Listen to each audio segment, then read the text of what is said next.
Hello, കാറ്റത്തെ കിളിക്കൂട്. ആദ്യത്തെ ആഴ്ചയിലെ ചില വിശേഷങ്ങളിലേക്കാണ് പോകുന്നത്. അതായത് അച്ഛൻ്റെ മോട്ടിവേഷൻ ക്ലാസ് മകന് അത് അബദ്ധത്തിൽ ചെന്ന് ചാടുകയാണ്. കാരണം ഭാസ്കരൻ ഓരോന്ന് പറയുന്നുണ്ട്. നീ കെട്ടിക്കൊണ്ട് വന്ന പെൺകുട്ടിയാണ് നിധിയെന്നും, അതുപോലെ തന്നെ വന്ന് ഇത്രയും നാളായി, ഇപ്പം 4-5 മാസമായിട്ടില്ല, അവളുടെ പെരുമാറ്റത്തിൽ യാതൊരു മറ്റു മാറ്റങ്ങളൊന്നുമില്ല, നിനക്ക് ആ ഒരു സ്ഥാനം തന്നിട്ടില്ല എന്നൊക്കെയാണ് അച്ഛൻ ഉപദേശം കൊടുക്കുന്നത്. പക്ഷേ അത് കേട്ട് സുധീഷിൻ്റെ പെരുമാറ്റം, അതായത് സുധീഷ് ഒരു ദിവസം വന്നിട്ട് കുറച്ച് ബിയറൊക്കെ കഴിച്ചിട്ട് നിധിയോടൊപ്പം റൂമിൽ കയറി കിടക്കുന്നു. പിന്നെ ചില പെരുമാറ്റത്തിലൊക്കെ മാറ്റങ്ങൾ അങ്ങനെയൊക്കെ കാണുമ്പോൾ നിധിക്ക് അത് ഉൾക്കൊള്ളാനായിട്ട് കഴിയുന്നില്ല. അതുപോലെ സുധീഷിൻ്റെ ചില പെരുമാറ്റങ്ങൾ, അങ്ങനെ നിധി വീട് വിട്ടിറങ്ങാൻ തീരുമാനിക്കുകയാണ്.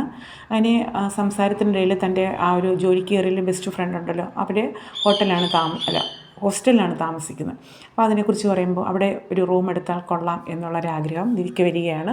അങ്ങനെ റൂമിൻ്റെ വാടകയും കാര്യങ്ങളൊക്കെ തിരക്കുമ്പോൾ ആ ബെസ്റ്റ് ഫ്രണ്ട് പറയുന്നത് നോക്കാമെന്ന് പറയുന്നു. അപ്പോൾ ഒരു മാസത്തെ റെൻറ്റ് ഒരു 10,000 രൂപയായിട്ടാണ് പറയുന്നത്. അപ്പോൾ 3 മാസത്തെ റെൻറ്റ് അഡ്വാൻസായിട്ട് കൊടുക്കണം. അപ്പോൾ അതിനുള്ള ക്യാഷ് ഇല്ല. അങ്ങനെ സംസാരിച്ച് 1 മാസത്തെ റെൻ്റ് ആക്കുന്നു. 1 മാസത്തെ റെൻറ്റ് നോക്കിയപ്പോൾ അതും 10,000 രൂപ കയ്യിലേ ഇല്ല.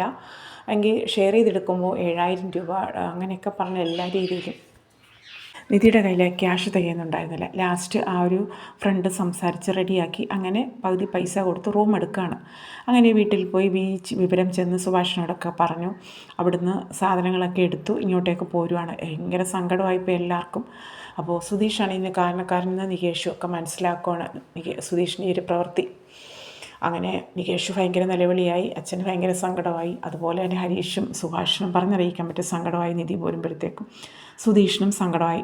അപ്പോൾ സുധീഷ് പറഞ്ഞു, ഞാൻ തെറ്റുകളൊന്നും ചെയ്തിട്ടില്ല, ഞാൻ അവളുടെ അടുത്ത് മോശമായിട്ടൊന്നും പെരുമാറിയിട്ടില്ല. അച്ഛൻ ഇങ്ങനെ പറഞ്ഞപ്പോൾ എനിക്കത് വിഷമമായി അങ്ങനെ ചെയ്തേ. അപ്പോൾ സത്യസ്ഥിതി എല്ലാവർക്കും അറിയാം, അല്ല ഞാൻ അവളോട് തെറ്റൊന്നും കാണിച്ചിട്ടില്ല.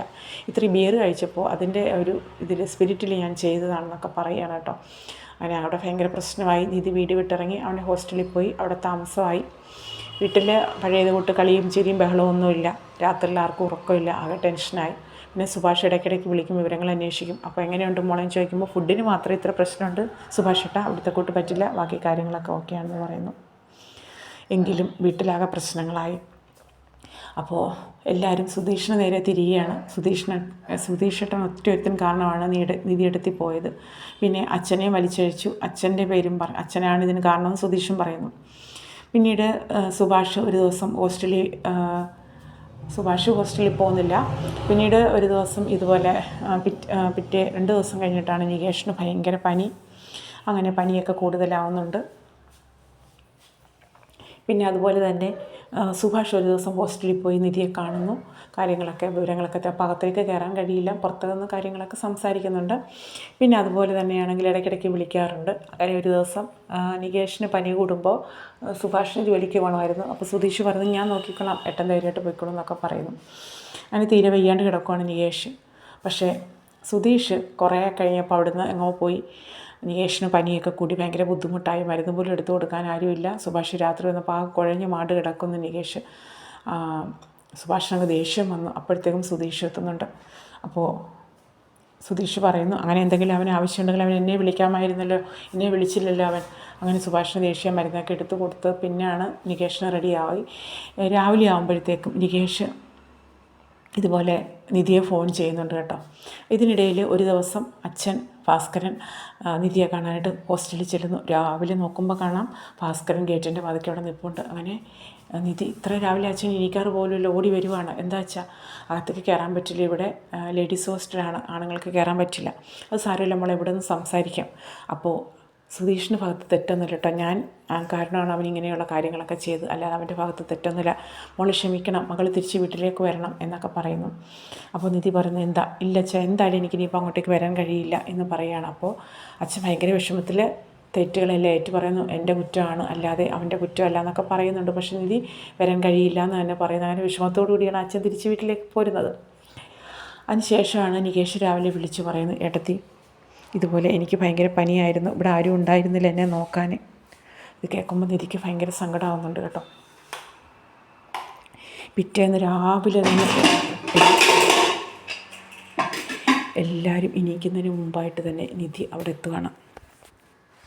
എന്താ മോനെ എന്ന് ചോദിച്ചിട്ട് അപ്പോൾ ഒരു സഹോദരിയുടെ സ്നേഹവും കരുതലും ഒരമ്മയുടെ സ്നേഹവും ഒക്കെ അവിടെ കാണാനായിട്ട് കഴിയും. നികേഷ് തുറന്ന് കാണുമ്പോഴത്തേക്കും നിധി അവിടെ എത്തി കാര്യങ്ങളൊക്കെ തിരക്കുന്നു. അപ്പോൾ എല്ലാവരും വിചാരിച്ചു ഇനിയിപ്പോൾ നിധി പോകില്ല. സുധീഷും സന്തോഷിച്ചു. പക്ഷേ നിധി പറഞ്ഞു അത് പറ്റില്ല, എനിക്ക് തിരികെ പോകണം, നിന്നെ ഒന്ന് കാണാൻ വേണ്ടിയിട്ട് ഞാൻ മാത്രമാണ് വന്നത് എന്നൊക്കെ പറഞ്ഞ് സുഭാഷ് ഫുഡൊക്കെ ഉണ്ടാക്കി കൊടുക്കുന്നു. സന്തോഷമായിട്ട് എല്ലാം പോവുകയാണ്. പക്ഷേ എങ്കിലും നിധിക്ക് മനസ്സനുവദിക്കുന്നില്ല. അവിടെ ചെന്നിട്ടും ഓരോരോ വീട്ടിലെ കാര്യങ്ങളും സുഭാഷിൻ്റെ ആ ഒരു സ്നേഹവും കരുതലും പിന്നെ അങ്ങനെ ഓരോരോ കാര്യങ്ങളും മനസ്സിൽ നിന്ന് മായുന്നില്ല. ലാസ്റ്റ് ഒരു ദിവസം സുധീഷ് നിധിയെ കാണാൻ തീരുമാനിക്കുകയാണ്. നിധിയെ കാണാൻ ഹോസ്റ്റലിൽ ചെല്ലുന്നു, സോറി പറയുന്നു, മാപ്പ് പറയുന്നു. അതിനുശേഷം ഓഫീസിൽ ചെന്ന് കാത്തു നിൽക്കുന്നു. അവിടെയും പറയുന്നതൊന്നും നിധി അംഗീകരിക്കുന്നില്ല. അതിനുശേഷം പിന്നെയും ഹോസ്റ്റലിൽ വരുന്നു. അപ്പോൾ കണ്ടുള്ളവരൊക്കെ ചോദിക്കുന്നുണ്ട് ഇതാരാണ്. പക്ഷെ തൻ്റെ റിലേറ്റീവ് ആണെന്ന് മാത്രമേ പറഞ്ഞിട്ടുള്ളൂ. മറ്റ് ബന്ധങ്ങളോ താലി കെട്ടിയ പുരുഷനാണോ അങ്ങനെയൊന്നും പറഞ്ഞിട്ടില്ല. അപ്പോൾ സോറി പറയുന്നതായിട്ട് കൂടെയുള്ള ഫ്രണ്ട്സൊക്കെ പറഞ്ഞു നീ അദ്ദേഹത്തിനോട് ക്ഷമിച്ചൂടെ, അയാളോട് ക്ഷമിക്കും, ഇത്രമാത്രം സോറി പറഞ്ഞു. അങ്ങനെ ലാസ്റ്റ് നിധി അങ്ങ് ക്ഷമിക്കാൻ തീരുമാനിക്കണം. ലാസ്റ്റ് സുധീഷ് പറയുന്നുണ്ട് അങ്ങനെയാണെങ്കിൽ നിധി വീട്ടിലേക്ക് വരൂ, ഞാൻ വീട് വിട്ട് ഇറങ്ങിക്കൊള്ളാം, ഞാൻ ആ വീട്ടിൽ നിൽക്കുന്നില്ല, എങ്കിലും വേണ്ടില്ല, വീട്ടിലെ സന്തോഷം കളയണ്ട, നിധി തിരിച്ച് വീട്ടിലേക്ക് വരണം, ഞാൻ മുഖാന്തരം നിധി മാറി നിൽക്കരുത്. അങ്ങനെ മനസ്സിൽ നിധി ചിന്തിക്കുന്നുണ്ട് ഇയാൾ കള്ളത്തരമായിരിക്കും പറയുന്നത്, പറ്റിക്കാനായിരിക്കും, എങ്കിലും സാരമില്ല എന്നും പറഞ്ഞ് നിധിക്ക് പിരിഞ്ഞിരിക്കാൻ കഴിയുന്നില്ല. നിധി തിരിച്ച് ഹോസ്റ്റലിൽ വിട്ട് അത് എല്ലാം വെക്കേറ്റ് ചെയ്ത് തിരിച്ച് വീട്ടിലേക്ക് വരുവാണ്. അപ്പോൾ സന്തോഷത്തോടുകൂടി എല്ലാവർക്കും ഭയങ്കര സന്തോഷമാകുന്നുണ്ട്. അങ്ങനെയൊക്കെയുള്ള രംഗങ്ങളാണ് ഇനി നമുക്ക് കാറ്റത്തെ കിളിക്കൂടില്ല നെക്സ്റ്റ് വീക്കിൽ കാണാൻ കഴിയുന്നത്. അപ്പോൾ ഇതുപോലെയുള്ള പുത്തൻ പ്രൊമോ വിശേഷങ്ങൾക്കായിട്ട് ചാനൽ ഒന്ന് സബ്സ്ക്രൈബ് ചെയ്ത് സപ്പോർട്ട് ചെയ്യണേ. ഓക്കെ.